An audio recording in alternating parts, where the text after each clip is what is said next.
Here we go.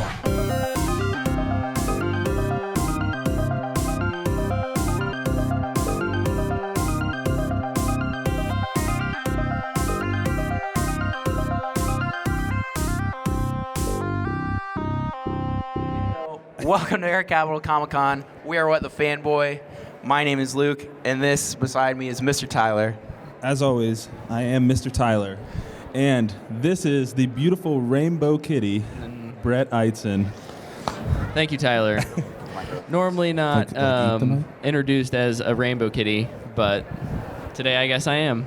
So It's a new name. Why not? Ian gave me the idea. Thank you, Ian. We've got a little bit of an audience today. Some people who I know listen regularly. Some new faces, so thanks for checking us out. Your mic sounds quiet. I know, but you guys can hear me? Brenda says I need to be louder. Okay, well, once again, we'll just go adjust it. Why not? It's a normal occurrence. We'll do it live. We're doing it live. We're doing it live. So while Brett Murphy's does Law, that- it's going to go wrong. Well, yeah. While Classic. Brett does that. I thought that was you. Yeah. What did we hire you for? Oh, yeah, YouTube. It's worked so far. So while Brett does that, Luke, what have you been up to? Oh, I've been doing a lot because Disney Plus came out, and I'm a sucker for Disney. Been watching everything I can Star Wars related. Mandalorian, Star Wars Rebels. I love it. Only Star Wars related? Pretty much, yeah. Anyone else out there in the crowd get Disney Plus? Watching anything? Are you liking it? Thumbs up, right? Yeah? Yeah. What have you watched? Okay, yeah, I watched that too. That's pretty good. I thought those dogs were funny. I really like that. I haven't watched that one yet. I haven't Check it either. out. I've just watched The Mandalorian. That's a good choice. It's a good one to start with, I think. Yep. Especially if you like Star Wars like I do. What else you been doing? That's pretty much it. That's pretty much it? Yeah. You usually do like I used to do a 5,000 lot things. more, but we only have an hour, so I don't want to take up the entire hour. Since Luke covered Disney Plus, I'll cover Pokemon for us. I've been Yeah. playing Pokemon Shield. Big Pokemon fan. They've done a good job of really bringing in a new audience, but also keeping the old audience pleased, which has been really fun. How's it going, Ryan? Hi, Ryan. Ryan, come hang out with us. We're peer pressuring people into watching our show now. That's awesome. That sounded good. Brett, what have you been up to? I have not been getting ready for the show today, honestly. Like getting our booth ready and Have you slept? no. What is sleep? I've forgotten. Sleep's overrated. Yeah, so anything that you see here that looks super nice Brett did with it. us, yeah, that was Brett. Brett does everything. We just show up. We try and figure it out along the way and take all the credit most of the time. Sounds good. But thank you for doing all this awesome setup, Brett, and getting us here. So Absolutely. Thanks for being our impromptu sound guy. No problem. So there's a few news stories we definitely wanted to touch on. Yeah. One of which we talked last week about Andy Serkis playing Alfred in The Batman. Yeah. That was confirmed, Tuesday? The day after our show? Yeah, day after our show. You guys excited about that? it's Batman related. I'm excited. I would agree, and kind of echoing what I said last week on the show, like Andy Serkis is a really, really talented actor, and so anything he's in, I'm excited for. So I think Matt Reeves is putting together a really impressive cast. I'm just wondering how he's going to mocap Alfred. Yeah. Yeah. If you don't know who Andy Serkis is, he's the guy who did Gollum He and mocapped Caesar all your favorite characters. and King Yeah. Kong. So, He's rarely played himself. yeah, very rarely. Which that's what I'm most excited about is Yeah. him actually playing a character. Yeah. Not wearing a motion capture suit. What else was there, Tyler? We had our first R-rated movie cross $1 billion this weekend. What? Unheard The of. Joker crossed $1 billion at the global box office. That's a lot of money. Has anyone seen the Joker out in the crowd? Ryan's seen it. Did you like it? Okay. Good choice. Yeah. We still like you. Yeah. You're doing great. You're gonna go see it. Good. It's worth seeing. I think it's worth seeing. It has some interesting things to say about society. It's a good commentary on our world today, rather than it's not just like a normal traditional superhero or even anti-hero flick that we're used to with Deadpool or Venom or anything like that. So, yeah, no, I recommend it if you're not into R-rated movies, don't go see it. But Mom. Skip it, Mom. We're talking to the moms out there. the moms over there, yeah. And it seems like I think it's really cool that a low budget movie like that has gotten this much attention. yeah, it's also the most profitable movie of all time. Yeah. Not most money made, but most profitable as it relates to its budget. All the news is DC this week. I just realized that as I'm looking at it. We're a little biased, I think. The Rock announced the Black Adam movie will come out December 21st, 2021. I know previously we weren't all super excited about that, but his announcement and what he had to say about the movie was pretty encouraging in my opinion. So I'm really looking forward to it. You guys excited about that one? Yeah. Yes, I am excited now. Anything that has to do with that Shazam universe. I mean, I think DC's moving away from the whole like you big united cinematic universe into these kind of smaller hero stories, and as far as I'm aware, that will be tied in eventually to Shazam. Oh, yeah. There was a Marvel story this week, actually. They announced 5 more movies for their future slates in their, 2021 and 2022. 2 and 2023. So if you're tired of Marvel movies, There's Don't more. you worry. probably there's don't more. like this, but I don't know who's getting tired of them. Anyone getting tired of Marvel movies? No? Okay, good. Lots more to come, so that's exciting. Did they announce titles or just dates? No, just No, dates. but they've kind of announced some of those titles already. We know that Black Panther 2, Guardians of the Galaxy 3, Captain Marvel 2. those are in the pipeline, so probably some of those for Yeah. sure. I'm just waiting for live action Miles Morales and I'll be happy. But I think that's a lot of the news from this week. There was one big in the streaming. So Oh, yeah, there was. we talk about the streaming wars since everyone's got their own streaming service now. With Disney Plus being as big as it's been and as big as it will be, Netflix has partnered up with Nickelodeon to Oh, that's bring right. lots of kid-friendly content to Netflix. So I think that's an interesting, I won't say power move, but Netflix has definitely been the market leader. And so, Definitely the ones that kicked it all off. yeah. If SpongeBob gets put on Netflix, I'll be happy. Get ready for that Squidward spin-off series. Oh, yeah, that was announced too on the tail end of that. SpongeBob. Don't cough into the mic. Any other news stories? I don't have any. We kept it kind of light this week because time we want constraints. to get to the meat of Meat this of the week's episode. which is going to be Luke, announce it. We decided we all love movies. We talk about movies most of the time, and the decade is coming to an end. Is it really? It is. We're gonna move into 2020 here soon. That's crazy. Where'd it go? So we thought we'd discuss movies from this decade that have really influenced filmmaking or decisions that are going to be made in future movies from now on. Yeah. Movies that have had a really large impact moving forward. So, that being said, Brett, My screen isn't always on, so I keep having to unlock it.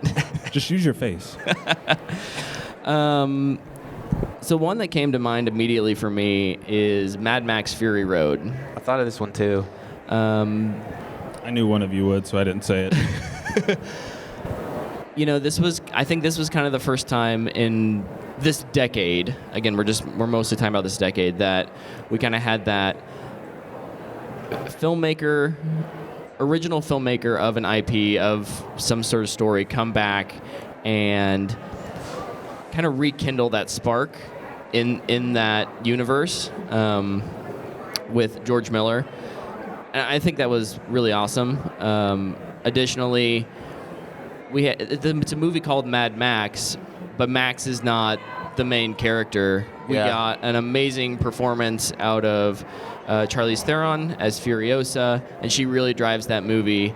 So even though it wasn't, labeled as a female-led movie, it really was. Yeah. And I think we had a lot of other movies kind of are going to be have been and will continue to model after that. Yeah. And then just like kind of, I'd say not as a large of impact, but I feel like action movies in general kind of have to look at that. Another one that I thought of was John Wick.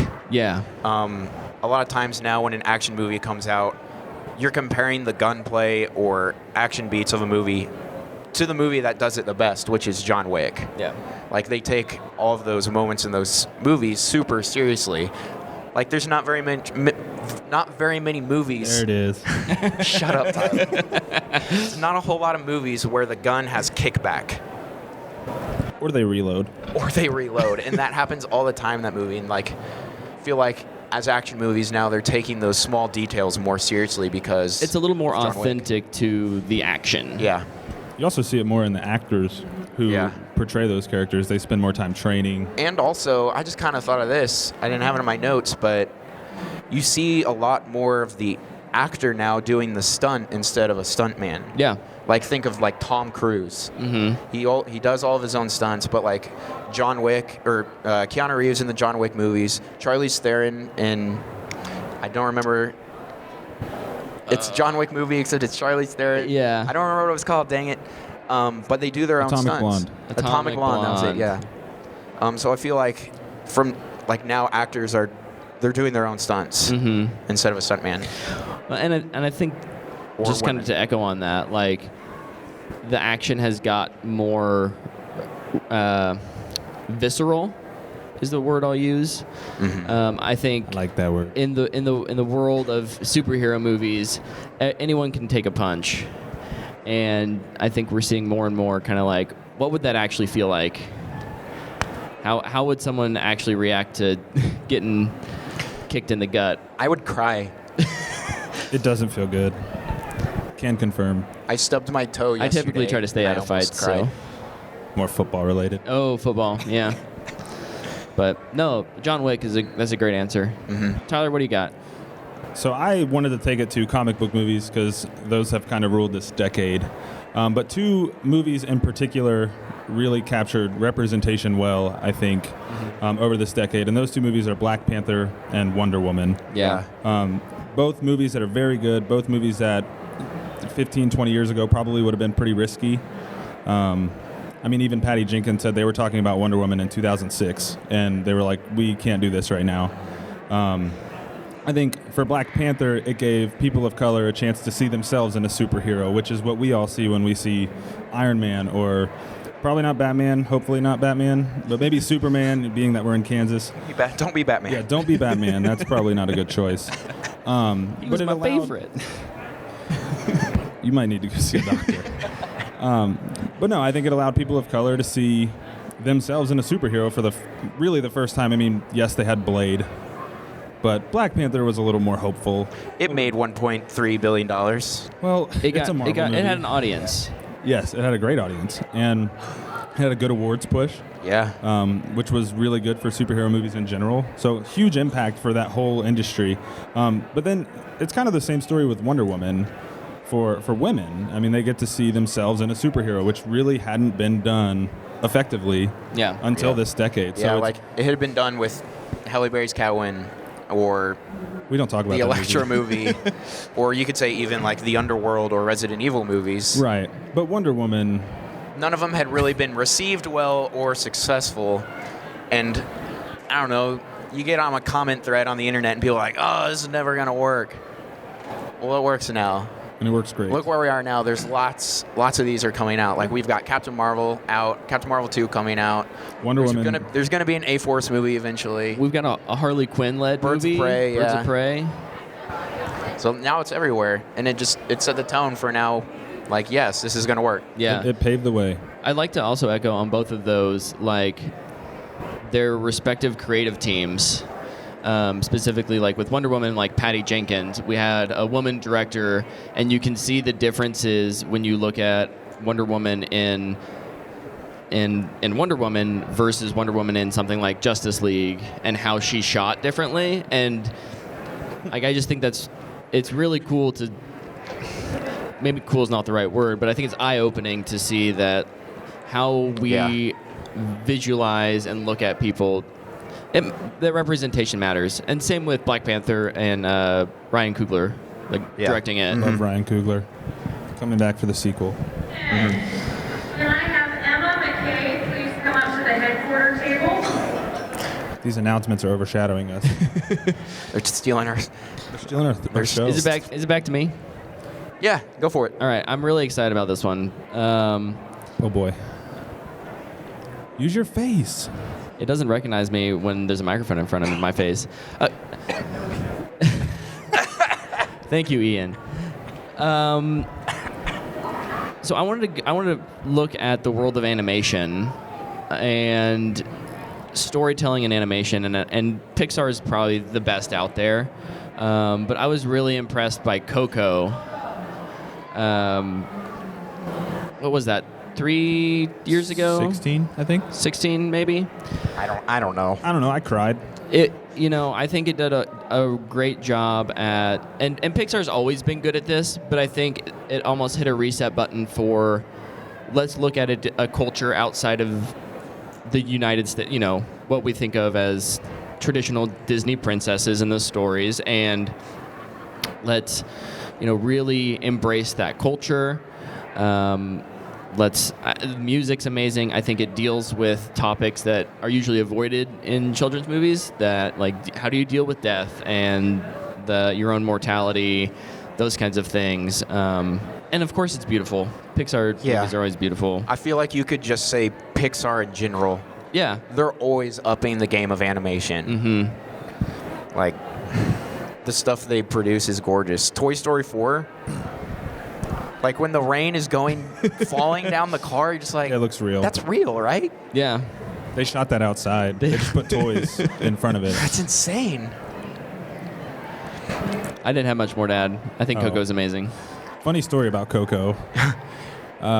Luke and I and one of our other friends, we went and saw that movie on a Monday night, and we were the only adults in there outside of parents. Us 3 adults and maybe 8 kids, like at some slumber party. Yeah, they were in their pajamas. And the movie ends, and if you've seen Coco, it's pretty emotional. And it's 3 grown men sitting down in the middle of the theater, crying at the end of the movie, and all these kids are running out like cheering. And I was like, man. We had to wait till they left. We had to hide our face. Before we could show our faces. But that just speaks to how Pixar is able to capture both audiences, too. Agreed. Luke, what you got? So the next one that I have is Deadpool. You stole one off my list. You monster. Suck it. So forever, it was impossible to make an R-rated comic book movie. Yeah. And then Ryan Reynolds really pushed for Deadpool to come out, and he said, we're only making it R-rated. Now you have Deadpool 2, Logan, Joker, a version of Batman v Superman, Birds of Prey coming out,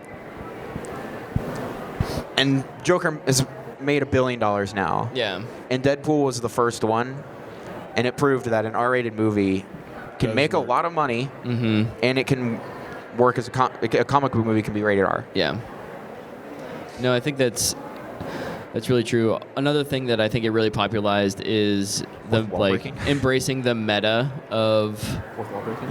Yeah, fourth wall breaking. Like, let's talk about our own movie, or let's talk about other movies By our studio. Or in the competition, right? In Deadpool 2, they're like, So dark. Sure, you're What not is from the the- DC universe? yeah.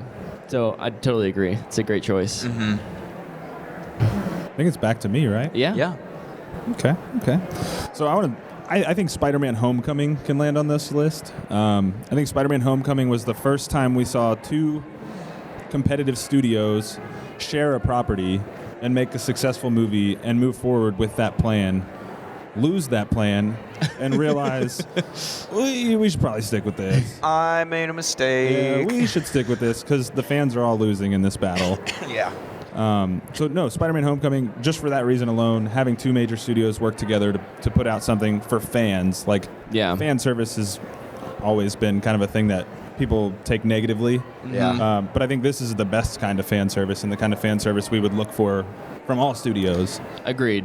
When you've got a movie that is this, or at this point, two movies that are so well received, not only at the box office but critically as well, I think it's important to acknowledge that teamwork is good, and you shouldn't try and just stick it to the man so you can get a few extra dollars. I mean, it's the man versus the man, but Use the buzzword synergy. People like that word. ooh, Synergy. that's the word of the day. Oh boy. Do we ever have synergy? No. That's what makes our podcast special. You have all the synergy. Luke and I just show up as noted. The other thing about not Spider-Verse, Far From Home or Homecoming, I think is just I think I know what you're going to say. Sorry. no. I want to okay. We're going to talk about how it's like the first movie in a series, but it's not exactly an origin story. yeah. Because that's a cool trend. No more origin stories. I get For a that. bit. I get that. Every once in a while, you need to kind of reset and understand that there is a new audience who hasn't seen enough of a character to really understand where they're from. Origin stories are good once every 10 years. You need an origin story for Doctor Strange. Yeah. Or characters who you haven't seen on the big screen. Batman? No. We all know Batman's origin story. We're all aware. We don't need to see it again. I don't know it. Can you tell me it? You have Batman on your lanyard. I got all the DC. You should tell me all their origin stories. Nope. Okay. We Not don't have time happening. for that. But yeah, no, I think that it was nice and very refreshing just to kind of jump into Spider-Man and see him becoming that character in a new way that isn't just the rehash of the Uncle Ben and yada yada. So Yeah. mad props to them for that. They still casted like a 21-year-old to play a child. That's never going away. Yeah. That trend has not been bucked yet. I've got one more on my list Okay. that I really want to talk about, and that is Get Out. Yes. Um, One of the best movies of the decade. yeah, I think like it for me, being someone who is in a place who hasn't dealt with a lot of race issues. I mean, I'm trying to put it lightly. Right. I just didn't grow up in that kind of world. I thought it was a really interesting look at what systematic racism is in almost a little more of a allegorical way. I mean, literal as well, but like kind of that normalizing of, oh, hey, you know, I would have voted for Obama if he could have had a third term or whatever. Like those kind of comments layered upon each other throughout this film, along with some amazing imagery to back that up, I think did a lot to kind of revitalize the horror / suspense genre, which in and of itself kind of got a reboot even earlier in the decade with like The Conjuring. But that's next on my list too. I think it's set apart from just like the classic jump scare horror, and I love that about it. Creating horror movies that have more than just scares and actually having a story. Yeah. And layered characters, and The Conjuring has launched one of the most profitable horror universes ever. Yeah, and that, like, it kind of goes into another one of mine, which is The Avengers. Not a very small movie. It proved a cinematic universe can work and make $1 billion. And Every time. then after that, we got the Dark Universe, which failed. DC has been trying to do it, and they've failed. The Conjuring has kind of done it.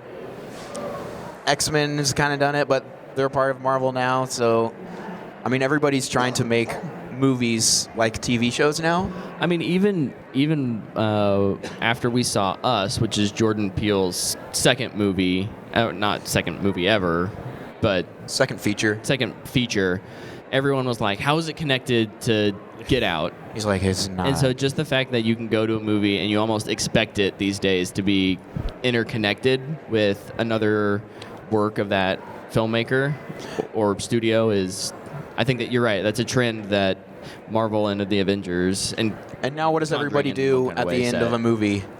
Oh. They watch the credits because of the Avengers movies. Who all and when sits, who all sits through the credits now to see? Yep. Yep. Yeah. We do it us And too. now when there's not one, people are, what? Why is there no post-credit scene? Or like, now IGN always tweets out, is there a post-credit scene at the end of It Chapter 2? Well, then you had to read like 3 paragraphs just to get a yes or a Right. no Or you answer. just follow film clickbait. Film clickbait, best Twitter account there is. They will read the article for you and tell you yes or no.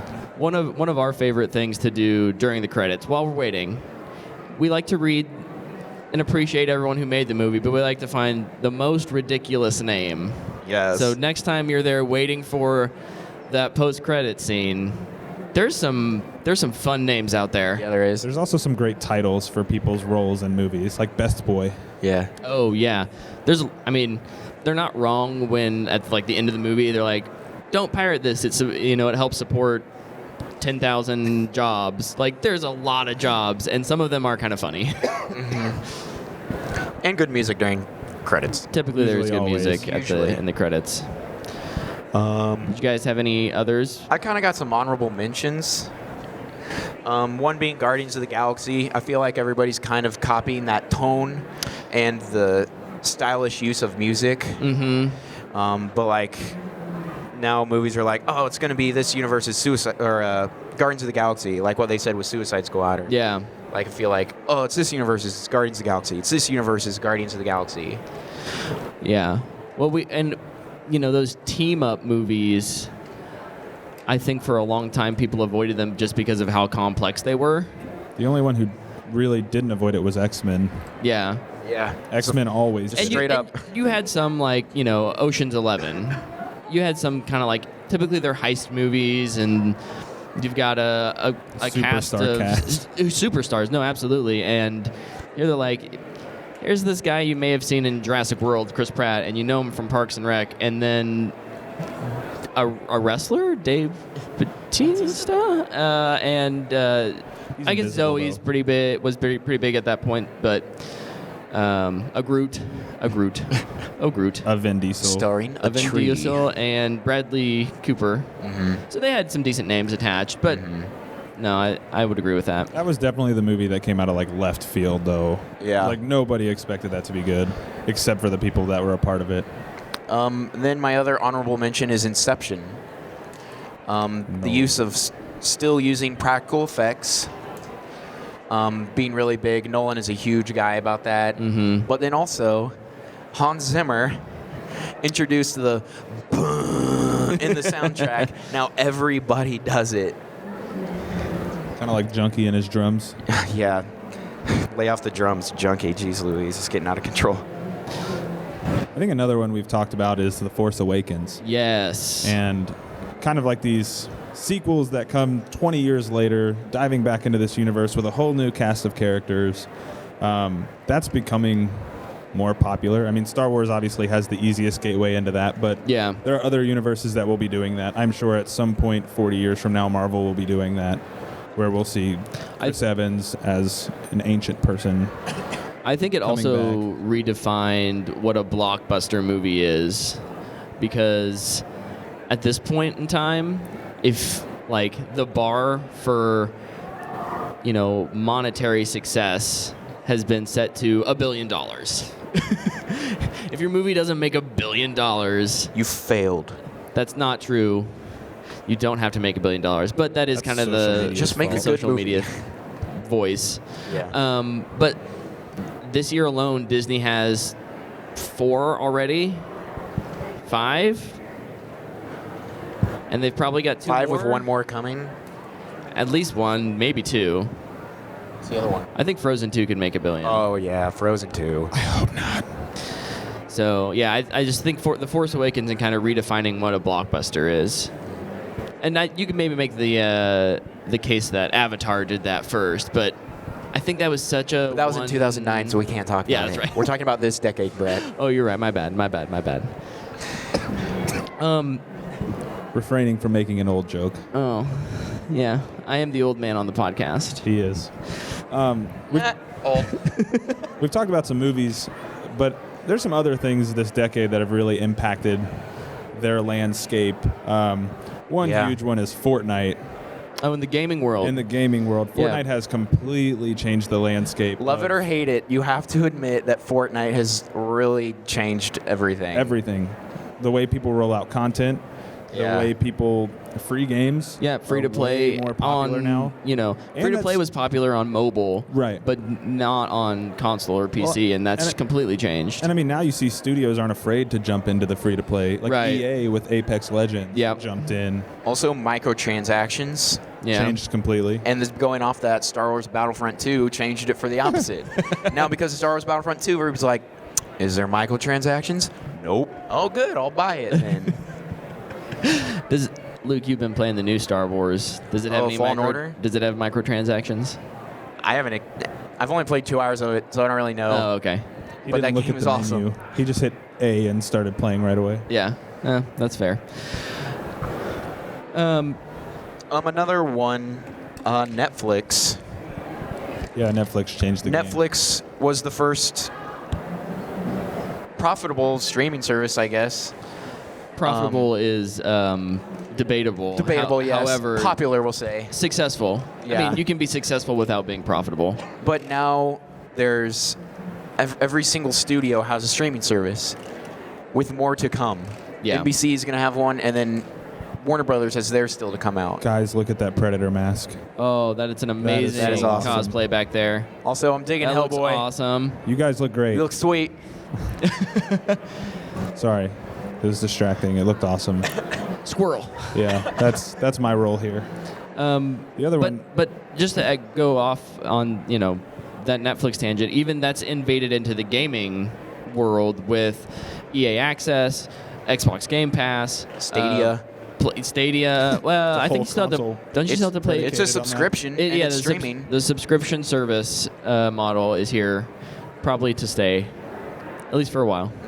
there was another subscription service that failed, but also kind of changed the landscape It for did. things. Yeah. Brett was a big fan of it. Who else had Movie Pass when it Did came out? anybody get Movie Anyone Pass? Movie Pass? Yeah. Just us. Yeah. We bit I had bit it for that, a week. and It was died. fun. It was fun while it lasted. It was fun to watch it week to week towards the end. Yeah, but in the context of how it changed things, both AMC and Regal, who are the two biggest movie theater chains in In the US, both have their own kind of model of that. It's like an in-house subscription. You can pay in Bless this you. area. You can pay like the $19 a month and get to see unlimited movies. And if you want to go see it in IMAX or ScreenX or whatever, you can Pay a couple bucks more. It's a surcharge, but I love it. Yeah, we use it a lot. Luke uses it the most for sure. so much. Yeah. Yeah, you definitely use it the most. What about TV or TV shows? Because there's one that comes to the front of my mind. Is it Game of Thrones? It's Game of Thrones. creating the blockbuster television series. Yeah, I think we had in the age of streaming, I think shows like The Office or Friends have kind of dominated as these like cultural touchstones that we can go back and rewatch, and we lost that week to week interaction at the water cooler brought talking it back. about a certain show Oh my gosh, did you see who died this week? Every week. I like to say every week. every week. So shout out to Game of Thrones for doing that, even if they kind of slipped and fell at the end. Yeah. Slipped and fell is a nice way of putting it. We'll be generous, merciful. There's another show that spawned a series of shows. Yeah. And I think kind of ushered in superhero television as a whole, and that's Arrow. Yeah. Yeah. Regardless of how you feel about that show, whether you like it or not, or the shows that have come from it, Arrow was kind of the opening act for everyone. Arrow brought The Flash in. Arrow brought in Supergirl, Legends of Tomorrow. I would even say Daredevil on Netflix. Kind of season 1 of Daredevil kind of mirrors what Arrow was. You got any CW Arrowverse people? Anyone? Yeah, nice. We got one. I'm with you. I like that stuff. You don't like it? That's okay. It's almost over for now. But no, it just did a really good job of opening that door for TV shows and Yeah. superheroes. Yeah, And I'm thankful for it, personally. absolutely. Yeah. Absolutely. I can't think of anything else. Okay, so real quick, anyone in the crowd have anything, movies, video games, comics, TV, that you feel like really influenced? I don't know, it doesn't even have to be the world, but like that stuck with you, that was influential to you, Or impactful to you. impactful in any way. Anyone have anything?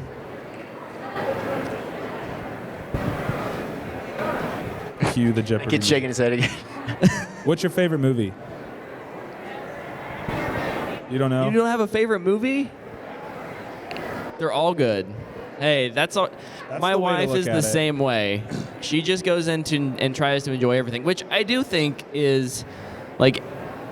I think we live in an age where we like to yell about things. I hate this, and so therefore I must be loud about it. And also, my opinion is correct, and yours is wrong. Just sign a petition about it. Yeah. Already did. But all in all, I do think it is more enjoyable to enjoy things. Like if you go in with the mentality that like I want to like this, I think that helps. So I like your viewpoint. That's Thumbs the up way from to me. do it. Ooh, Thor Ragnarok.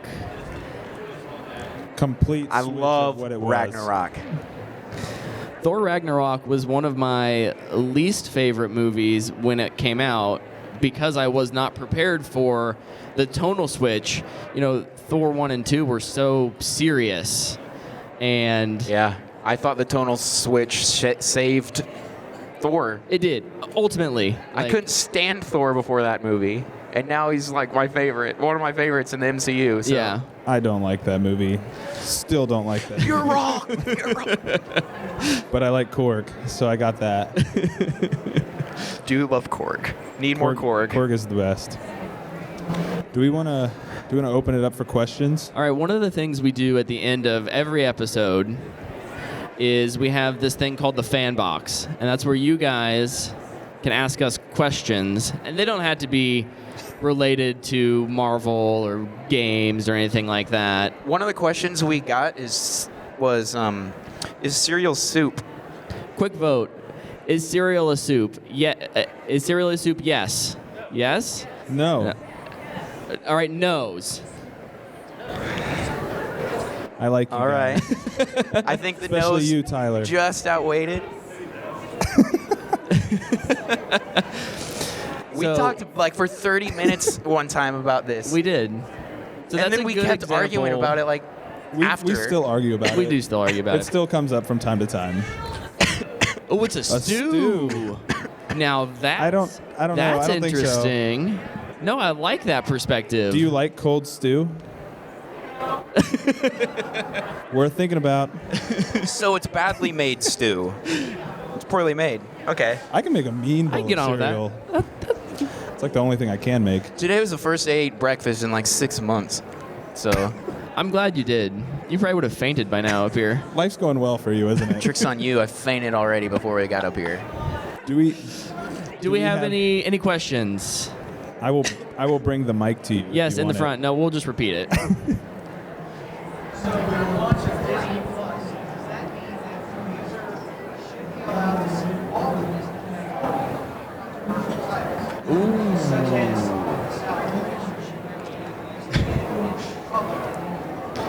So the question is, in light of the launch of Disney Plus, should audiences be able to see an entire back catalog, including things that might be insensitive or offensive,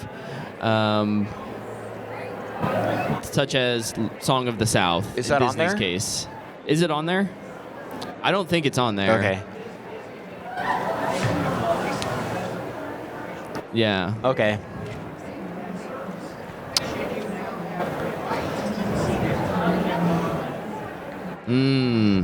That's a good question.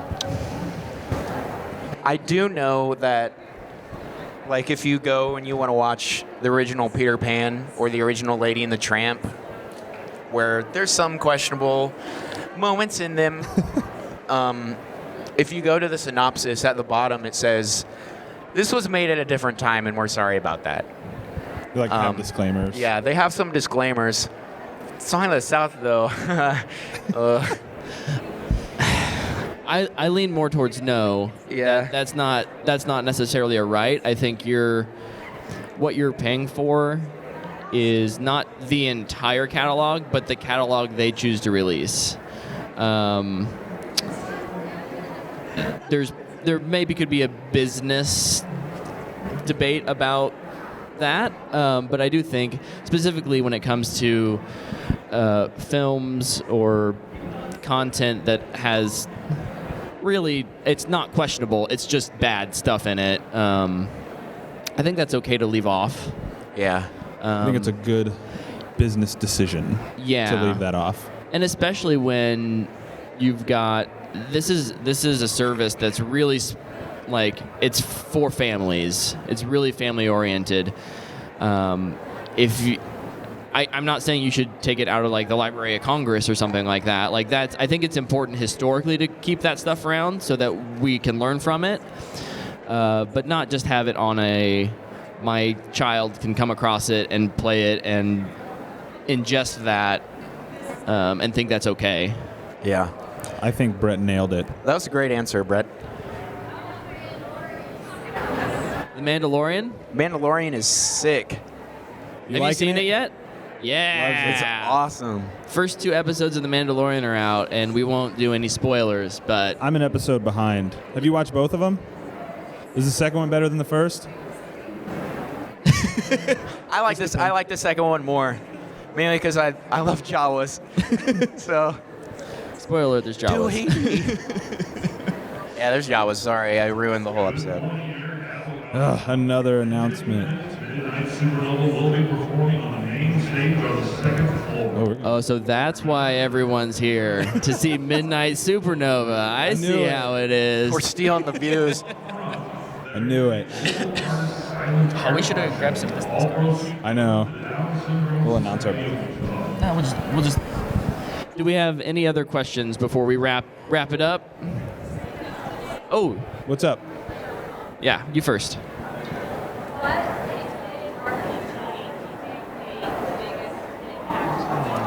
Oh my.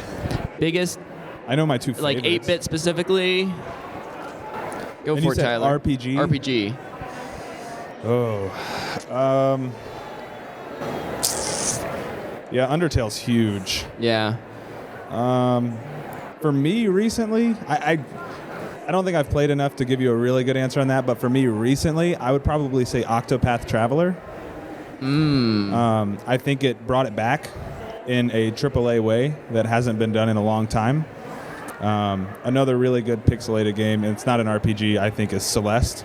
Yeah. In a game Celeste. that deals with Awesome. very important issues in a very fun way and challenging way, which the issues it deals with are challenging. And I think that game does a good job of capturing that. Yeah. But as far as, I don't know that there's anything that would rival Undertale right now that I can think of. And I think that's getting a sequel, isn't it? They're adding more. I know that more is happening. It's either with getting that. extra content or a sequel. Or a sequel, yeah. So that's a Which good is pretty question. cool. What's your favorite? Pocket Bear? Ah, all right. I've never heard of that. I'll have to check that out. That's a good question. That Good is a great question over question. here.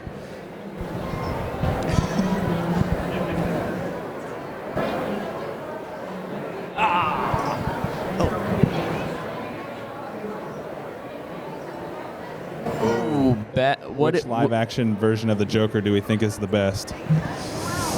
It's got to be live action, so you can't. Can't pick Mark Hamill. Yeah, I know. This is a tough question. My favorite is still Heath Ledger. The Dark Knight is one of my favorite movies. I wasn't really expecting to be so just like thrown off guard by such a great performance from Heath Ledger. And he really drives that movie. All props go to Joaquin Phoenix. I just like Heath Ledger's more. And it's one of my favorite movies. So I'd go with Heath. I'd say as the Joker, I'd agree with you and say that Heath. However, as Performance? a performance, I think Joaquin Phoenix he just blew my mind in terms of that character. But the challenging part is that character is not the Joker the most of that movie. Right. So Yeah, I think I land where Brett lands. I think Joaquin Phoenix's performance is the best as the Joker. But I think Heath Ledger's Joker is probably my favorite. My problem with Heath Ledger's Joker is I was rooting for him. And I don't think you should ever root for the Joker. yeah, probably not. I think something can also be said for Cameron Monaghan's Joker on Gotham. Also very good. I didn't really watch that show too closely, but I always kind of paid attention to his Joker. He was a lot of fun. He was good. Yeah. I thought he did a really good job. He played like 4 versions of it. Yeah, he did. It was a different take. Yeah. Which is good. Don't need to do the same thing every time. Any other questions? One more question. Anyone? Do one last question. The burning question that's And if killing not, me. that is all fine. We'll wrap it up. Yeah. Thank you guys for coming to our panel or Going the to next show. the next one that and just happening to be here. We are What the Fanboy. You can find us down at booth 55, kind of just right down the middle down there. on the end. On the end. Yeah, we'd love to chat with you guys about anything. Tyler's going to be playing Pokemon, the Yep. new one, so You can Come play. you can find our podcast on iTunes or Apple Podcasts, Google Play, Google Spotify. Podcasts. The new Google Podcast. The new Google app, too. Podcast. We also do a live stream of our show Monday nights at 8 p.m. on YouTube. yep. You can find us anywhere at What the Fanboy practically. Yeah. And if you want like links to everything, you can just go to whatthefanboy.com. All your links are there. Yep. So Everything. that thank could you possibly guys need. so much. Yeah, we also have merch. Thank you, Ian. And the links are on the website. We'll also have some shirts on display at our booth if you want to check them out. Until next time. Yep. Thanks for coming out, everybody. Thank you, guys. It was a lot We of really fun. appreciate it. See you guys. Bye.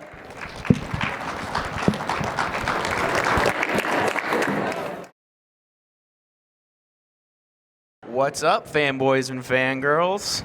Welcome to Air Capital Comic Con. We're really glad that we can be here to do a live show for you guys. Thanks for coming out and listening. We are What the Fanboy. Here at Capital Comic Con, the What the Fanboy podcast is about ready to start on the main stage. We beat you. It's the first show of the day, so if you want to catch it, head up there now. Also, don't forget, if you have a costume and want to be part of the cosplay contest, We can't compete with this. sign up at the cosplay table up by the front door. And that is our intro. Do we need to be louder? We need to be a little louder. All right. That's all right. I got Go this. fix it, Brett. This is a normal occurrence on We the must show, have jumped. too. We jumped the gun anyways. So. Yeah, I've done it. Better?